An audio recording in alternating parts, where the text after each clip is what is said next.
नमस्कार. तर आजपासून 34 वर्षापूर्वी एका सुंदर कन्येचा जन्म झाला होता या धरती लोकावर. तर वॉव! हो, ती सुंदर कन्या म्हणजे मीच.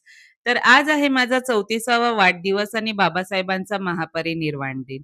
तर खूप मिक्स इमोशन्स असतात या दिवशी आमचे. सेलिब्रेशन पण असतं, दुःख पण असतं.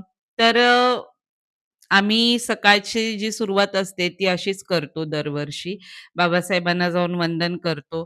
आता मुलं येतात आमच्यासोबत. आधी आम्ही दोघंच जायचो.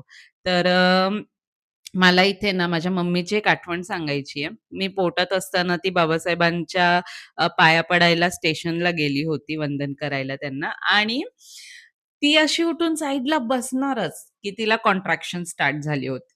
आणि ते असं मला वाटतं, की कुठेतरी माझ्यामध्ये तो जो विद्रोह, तो जो स्पष्टवक्तेपणा जो आहे ना, तो कदाचित याच कारणाने आहे, की माझा जन्म या दिवशी होणं माझ्यासाठी खूप मोठी गोष्ट आहे. खूप मोठा आनंद जरी म्हटलात तरी तो आहे माझ्यासाठी. मी माझ्या मुलांनाही त्यांच्या विचारांवर अ, चालण्याचं किंवा त्यांना छान शिक्षण देण्याचं, उच्च शिक्षित करण्याचा आम्ही खूप प्रयत्न करतोय आणि त्यांना पण खूप आवड आहे या सगळ्या गोष्टींची, याचा मला खूप अभिमान आहे.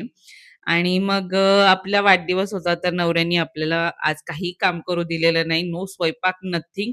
मस्तपैकी आपण ऐश केलेली आजच्या दिवशी. त्याने मला कॉफी हाऊसला नेलं. त्याने माझ्यासाठी खूप शॉपिंग केली.